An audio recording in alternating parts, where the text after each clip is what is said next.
Bem-vindo ao nosso espaço de compartilhamento das boas práticas, uma campanha do Cinep que busca divulgar o trabalho realizado pelas instituições privadas durante a pandemia. Ao longo dos episódios, você já conferiu vários projetos bacanas, muitos deles atrelados ao trabalho pedagógico. Mas outro ponto muito importante nesse período de isolamento social é um outro trabalho, voltado para o lado emocional e psicológico. Afinal, a quarentena pegou todos de surpresa, alunos, professores e as próprias famílias. E preocupada com essa adaptação, que gera angústia, medo e ansiedade, a Rede Caminho do Saber de Caxias do Sul seguiu oferecendo uma orientação psicológica e educacional, com o intuito de ajudar a comunidade escolar a enfrentar esse momento. Eu tenho o prazer de receber as psicólogas da instituição, Fernanda Hans e Rochelle Sense, que vão nos contar um pouco mais sobre esse trabalho. Sejam bem-vindas, meninas! Muito obrigada. Obrigada. E só para esclarecer ao nosso público, a Fernanda atende a educação infantil e os anos iniciais. Já a Rochelle desenvolve esse trabalho do 6º ano aos alunos formandos do ensino médio. E antes de mais nada, é importante a gente contextualizar um pouco esse serviço que é prestado pela Rede Caminho do Saber. E eu queria que vocês explicassem um pouco sobre esse atendimento, né? Como ele era realizado e o que mudou com a pandemia. Então, o atendimento de orientação educacional, ele sempre existiu na escola, né? E antes da pandemia, a gente realizava desde o encontro inicial da família com a escola. Então, já antes da matrícula, a gente realiza a anamnese com as famílias.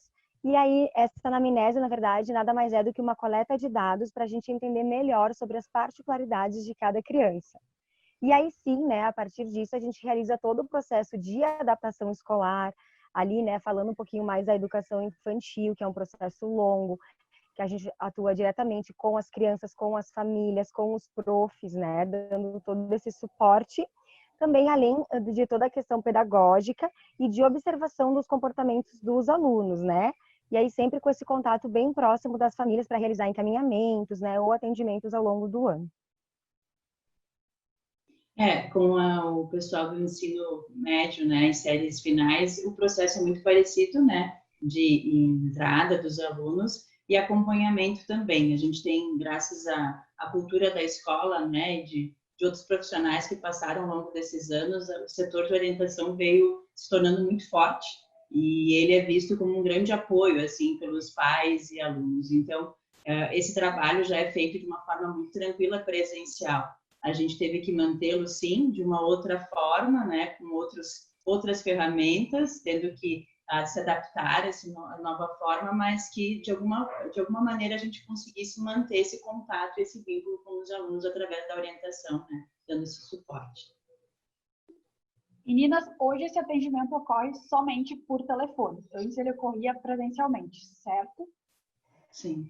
Ocorre por telefone e também pelo Zoom, né? Que a gente tem essa ferramenta. Então, assim, as famílias que necessitam de algum acompanhamento diferenciado, às vezes um atendimento mais individualizado com os alunos e até mesmo com aquelas profissionais, né, que estão atendendo, a gente faz algumas reuniões e atendimentos pelo Zoom também.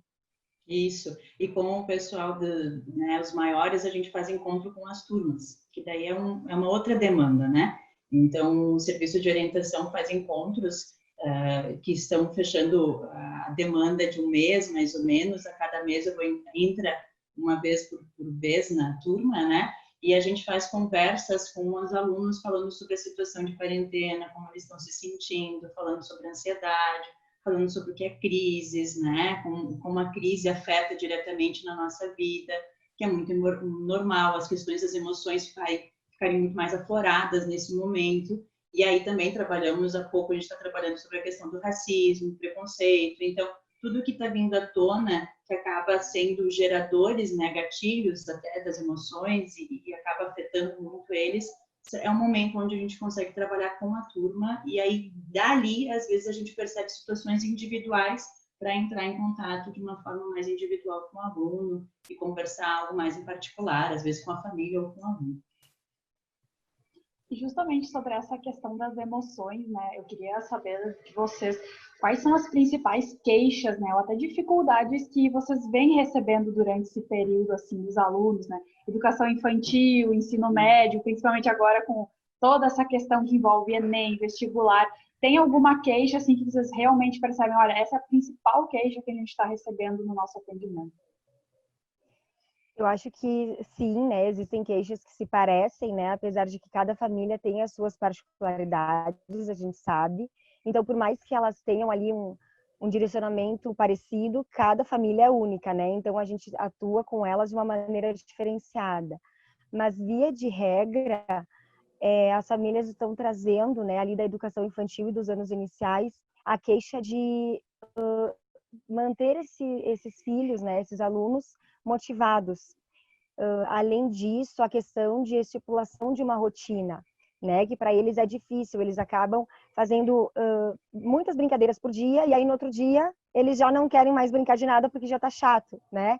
Então aí a gente entra com essa questão de ter um espaço adequado para eles em sala de aula, desculpa, em casa, né, para esse horário ali, esse momento do estudo que é tão importante. Então eles precisam ter um espaço adequado para isso, longe de estímulos, né, de animais de estimação, de televisão, algo que seja ali bem propício para a concentração do aluno e que ele também se sinta inserido nesse local. Então que seja um local legal para ele estar, né, com algum desenho dele, que ele participe da execução dessa rotina, né, que pode ser feita através de um mural, de uma tabela, e aí ele então não vai ser algo que vai ser imposto a ele, sim algo que ele vai se sentir pertencente, né, a esse momento. Então eu fiz junto, eu falei que eu queria fazer aquela atividade depois da aula, né, eu escolhi junto com a mãe e com o pai o horário que seria o mais legal para o estudo, porque a gente tem ali as aulas ao vivo, e além dessas aulas ao vivo, a gente tem as aulas gravadas. Então, às vezes, nem todas as famílias conseguem participar do ao vivo, mas aí elas, então, têm essa oportunidade de escolher qual o melhor momento para ver essa aula, né? Então, pode ser no final do dia ou de manhã cedo, né? Como a família preferir. Então, acredito que nesse momento seja bem relacionada essa questão de rotina. Nos maiores encaixa também essa questão da rotina, de organização. No primeiro momento foi bem intenso para eles, né? Até eles se reorganizarem e até ressignificar o local, como a Fernanda colocou, né? O espaço da casa, o espaço do lazer, o espaço do descanso, o espaço da família, o espaço para jantar. A gente teve que mudar esse significado e quanto isso que foi difícil para eles, né? Que aquele seria o espaço do estudo. Né? Então, eles se deslocavam até a escola para fazer esse movimento. Né? Então, essa ressignificação foi difícil para eles, num primeiro momento, para as famílias também, mas principalmente pela questão da organização, mas principalmente da ressignificação. E a queixa principal dos adolescentes, no caso, é a questão da interação, a falta da interação, do estar perto, onde é um local onde eu vou colocar e ser quem eu realmente sou, porque lá eu não sou filho de, né? Lá eu sou o fulano, eu sou o João, eu sou a Maria. Então, é o meu espaço de individuação, de individualidade, onde eu estou me formando quanto identidade, principalmente na adolescência, né? E esses espaços estão muito pequenos agora, eles não têm tantas possibilidades. Até se ele vai falar com um amigo ou ele vai interagir com alguém, a família está junto, o pai está na cozinha, pode ouvir. Então, essa questão mais do individual, né, do privado, acabou ficando um pouco mais difícil com a família em casa ou eles em casa diariamente. Né? Então, eles sentem falta. E o pessoal da terceira série, que nem comentou antes, né, Alana? O sonho da formatura também, eles estão bem mobilizados, tudo que eles tinham planejado, eles tinham organizado todo um cronograma do ano, e a frustração de entender e ter que lidar com a situação que realmente não tem como, né? Eu digo para eles, é o que a casa oferece agora, a gente não pode tentar imaginar coisas muito diferentes, mas de propor algo para agir dentro daquilo que a gente tem. Né? Então, eles estão agora eles começaram a fazer movimentações diferentes sobre aquilo que eles podem. Então, se faria de uma forma presencial, agora eles estão fazendo de uma forma online, mas comemorando também. Mas é muito dolorido, a gente percebe que é algo que machuca bastante eles para um fechamento de um ciclo e também de uma nova etapa, né? a questão da profissão, do Enem, disso ser postergado, quando isso vai acontecer, o senso de insegurança está muito grande, é o que mais está aparecendo, assim, não só na terceira série, mas uma grande maioria, do que vai ser, o que vai acontecer, né, de insegurança quanto vida, né, e também de insegurança quanto o que vai acontecer daqui em diante, quando a gente voltar, como vai ser, né, se a gente voltar, e a gente não tem, normalmente a gente tem tudo organizado e a gente passa essa segurança para eles, e está faltando isso, né? Eles pedem para a gente, tá, mas quando a gente volta? Eu não tenho essa resposta para vocês. Infelizmente, eu não tenho como dizer isso para vocês. E eles têm na escola um porto seguro no sentido de direcionamento, e a gente, todos nós estamos nesse sentido inseguros, né? E tentando, o tempo, o prazo ficou outro agora. Coisas que tu organizava, conseguia organizar dentro de um período de um ano, a gente está conseguindo organizar em períodos muito mais curtos. E isso começou a ficar muito difícil, essa linha do tempo, né? E isso mexe com a questão da segurança deles. Já é difícil para os adultos, né? De que dirá para as crianças, né? E como tu falou, o terceiro ano, né? O ano da formatura é sempre muito especial. E é um ano muito difícil, né? São muitas dúvidas. Imagina num cenário de pandemia. Uma curiosidade, meninas. Houve realmente um crescimento no número de atendimentos por causa da pandemia ou não? Os atendimentos continuam normais ou realmente por causa da pandemia as pessoas realmente buscaram mais esse atendimento? Eu acredito que buscaram mais, né? A gente sempre foi muito solicitada, né? No sentido do núcleo escolar ali, tanto pelos profs, a coordenação, vice-direção, né? Mas eu acredito que em relação às famílias, sim. A gente tem um direcionamento muito aberto, né, com todas as famílias. Então, eles sabem que eles podem a qualquer momento nos procurarem, né, ou então que a gente tem essa via direta, né, para falar com eles também por telefone. Mas eu acredito que sim, que agora, querendo ou não, né, as famílias elas estão até carentes da fala, né, eu digo. Outro dia eu conversava com uma mãe e ela me disse, Fer, é tão bom falar com uma pessoa diferente, né, que não seja o meu marido ou o meu filho, porque eles também estão isolados, né? Então a gente nota assim que há uma busca, né, sim, por esse lugar de ser ouvido, de desabafo, né? Que às vezes, ok, a criança está fazendo alguma dificuldade assim bem específica e focal, mas que aquela família precisa, né, de mais. Então a gente está aí dando esse suporte emocional, né, de acompanhamento, de escuta, de eles saberem que eles têm aqui, então, com quem contarem, né? Além dessa questão só sala de aula, volta, não volta, que são muitas angústias, né, que se colocam nesse momento, mas eu acredito que também muito mais pelas vias emocionais, né, do que toda essa pandemia ela gera, né, o significado. Sim, as famílias procuraram mais no primeiro momento para organização, né? A gente está perdido, como a gente se organiza, como a gente pode se adaptar, qual é o horário, como é que a gente pode fazer, e conforme a gente vai se aproximando e a conversa vai tomando um outro rumo e a gente percebe o quanto os pais estão também muito aflitos, né? Porque da mesma forma que a escola tem essa posição de continente, os pais precisam ser o continente dos filhos, e muitas vezes eles não estão bem, né? Eles também estão perdidos, eles estão inseguros, muitas famílias inseguras quanto à questão financeira, de trabalho, de como isso, né, está afetando significativamente a vida da família como um todo, né?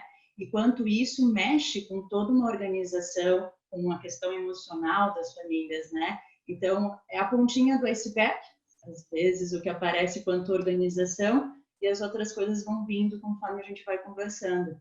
E a gente funciona como um espaço de escuta, de fala, né, de orientação, coisas são muito simples que podem ajudar a família nesse processo. Não por acaso as reuniões ficaram mais longas e os telefonemas mais compridos, né? Todos querem conversar. Bem, meninas, parabéns pelo trabalho, Fernanda, Rochelle. Com certeza essa orientação ela é fundamental para a comunidade escolar, né? Que apesar de estar há mais de 90 dias sem aulas presenciais, ainda não se adaptou completamente. Acredito que nem vá se adaptar 100%, né? Esse momento de isolamento e várias imposições de normas restritivas. Por isso, é importante oferecer esse meio de escuta, como a Fernanda mesmo comentou, permitir as pessoas conversar sobre os seus sentimentos e preocupações. Parabéns mesmo. E a gente agradece por vocês estarem compartilhando esse trabalho aqui na nossa campanha. Eu abro esse espaço para uma mensagem, um recado final, fiquem à vontade. Então, queridas famílias, não só as famílias da rede, como todas as que estão nos assistindo, saibam que esse momento vai passar, né? É importante a gente não esquecer das coisas boas, da nossa saúde mental. Então, assim, claro, tem que fazer, né, todas as tarefas do dia a dia, ali, alimentação, né, mas também cuidar do seu sono, cuidar do espaço do estudo adequado e não esquecer daquilo que nos faz bem, né? Fazer as coisas que nos tragam muito prazer pessoal. Ouvir uma música, ler um livro, né? Tirar um tempinho para nós mesmos e também refletir sobre esse momento todo, né, que está acontecendo. A gente nunca esteve tão próximos, né, das nossas famílias como agora. Então, que legal, né? Ter esse momento também para prestar atenção naquilo que é positivo, né? Então, lembrando que o Serviço de Educação Educacional da Rede de Ensino Caminho de Saber, ele ocorre das 10 ao meio-dia e das 14 às 16 horas para quem é da nossa rede. Um grande beijo. Bom, o que eu posso dizer é que a questão da educação, o quanto a escola vem para trazer saúde, né? Saúde para as famílias, saúde para quem trabalha, porque, que nem eu digo, quem gosta de educação gosta de pessoas, né?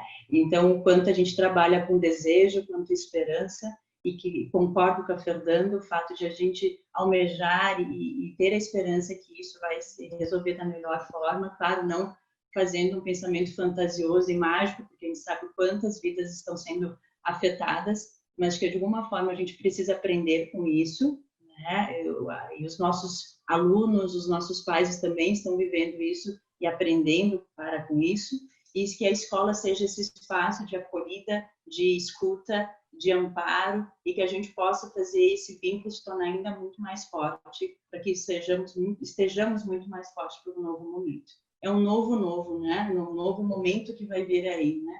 Um novo normal, eu diria. Espero, pelo menos. Sem dúvida, todos nós esperamos que as coisas melhorem e realmente um futuro ainda melhor do que como a gente tem hoje. Bom, e se você gostou desse projeto como eu, então não deixe de curtir e deixar o seu comentário. Continue conferindo os principais conteúdos da educação através do nosso portal e aqui pelo YouTube. E não esqueça de se inscrever na TV Cinep. É fácil e rápido. Só apertar nesse botão logo abaixo e lembre de acionar o sininho para receber alertas de novos vídeos aqui do nosso canal. Até o próximo episódio!